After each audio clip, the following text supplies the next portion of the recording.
Anytime you're around a Liberty Flames athletics event, more than likely you're going to see cheerleaders supporting the teams and just being part of the everyday atmosphere here with Liberty Athletics. And they're coming off a tremendous performance down in Florida. And here to tell us all about it is head cheerleading coach Jordan Ballard. Jordan, first off, congratulations on a tremendous trip down to Florida, finishing 6th in the small co-ed Division I category. I know, talking to you, very proud of the group of men and women that you took down there. Very proud of them.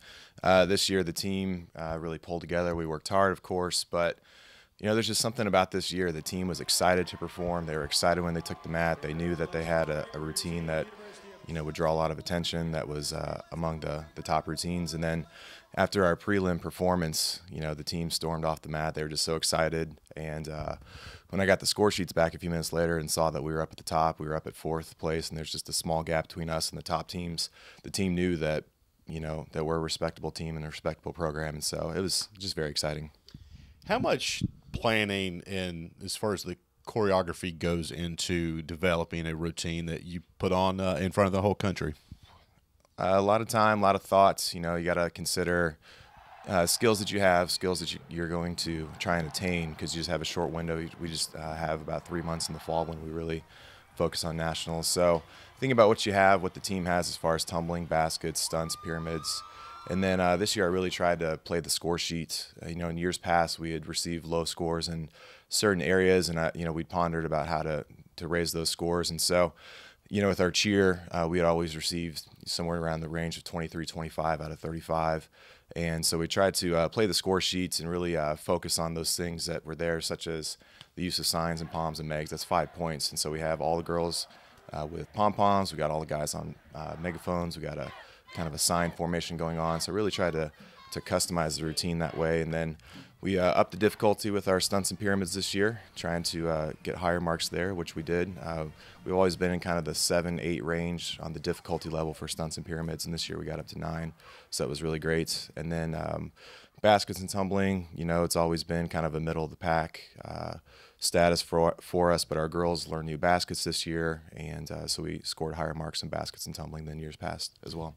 Also, Jordan, I think it's important to mention there were no points taken away for safety, not safety regulations, but there's points that are docked depending upon how many helpers you used and things like that, and you were able to not have any points deducted because of that.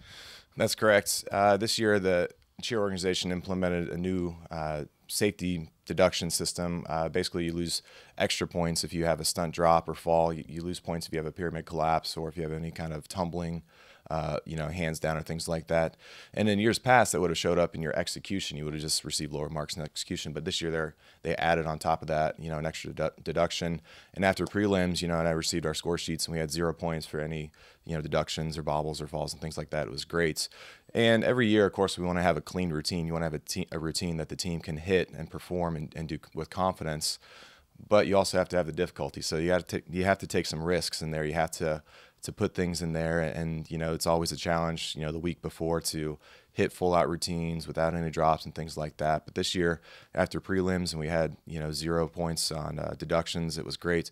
We had 2 points from our final performance. We had a couple stunts bobble, and that's what moved us from 4th down to 6th. And so you live with that, you accept it as a team and things like that. But we're still very happy with the 6th place national ranking. In addition to that, Jordan, you also had a group that performed in the stunt partner competition. What's the philosophy on when to enter individuals into a competition like that? Well, this is probably the top partner stunt competition in the nation. And last year we had an all-girl group tryout for the competition. They submitted a video and they weren't accepted. They're usually anywhere from 20 to 25 video entries from teams around the country, regardless of division, regardless of school size. And so they usually cut about half those and then take the upper half. And so this year our girls started working that in the spring after coming off of last year not making it into the competition. So started working the new skills, the elite skills, and then the video had to be submitted by the beginning of November. So we crammed it all in end of October, beginning of November, and they entered into the competition. They were accepted. They were very excited and thrilled. It's it's a 1 minute routine. It's just jam-packed stunt after stunt after stunt, all the difficult transitions and dismounts and things like that. They pack it all in there. And so they performed, and they ended up taking 8th place in the nation, which is awesome for them. And then the same group of girls, they're the ones that have really pushed our team to attain some of the elite skills that we end up using in the routine. They're the ones that have always been, encouraging everybody, come on, guys, we can do this. Let's get these skills and things like that. And then those same girls, I'm proud to say, tried out for Team USA, which is our national all-girl team that competes at the world competition against other countries like Russia and China and some of the European countries and things like that. So they tried out on Monday, and they find out later this week if they made that team. You've talked about, since you've taken over the program, how tight-knit this group is. Why do you think so? Well, it's a challenge with 45 cheerleaders to be unified, to have one mind, to have one purpose. So we've spent a lot of time in Devos. With this small co-ed team, we spent a lot of time in the book of 1 John, which talks about loving one another. It's very simple, a child can understand it, but putting it into practice is something that we really tried. And it's, something we talked about every single day leading up to competition is how do we love one another? When the stunts aren't hitting, when you have a frustrating practice, when, something doesn't go right, you still have to love one another. You can't get frustrated with somebody else in your team. You got to build them up and encourage them. I think that made a big difference. We spent, time in prayer. We asked the Lord for safety. We always do. But last year we had just some major setbacks right up before competition. We had three flyers, and all of them were just kind of fluke injuries, but they really set the team back. And this year we really didn't have any of those things, didn't have to use the alternates, and so answer prayer, and I think time in the scripture is really what made a difference this year. Yeah, definitely. And besides the final few home basketball games coming up and some on the road, what are some other events you guys are planning for? Well, our small co-ed team is finished with competition, and we have a large co-ed team that is planning for their competition in about 6 weeks. That's going to be at CCA Nationals in Winston-Salem. So this is kind of new for us. Back when I cheered here at Liberty, we only had a large co-ed team. Large co-ed means all guys and then flyers. So we didn't have any of the girl bases or the girl groups. So we've been in small co-ed as far as competition goes the last few years, and this year we're trying to break some new ground and go large co-ed. And so there's some different elements in that, but it's also exciting and fun. The guys and the girls are excited to start that. And then we have a third group, which is all girl, and they're going to be competing in stunt. And stunt is an emerging women's sport, and right now it's in the process of trying to make it into NCAA, Division I athletics and things like that as a recognized Title IX sport.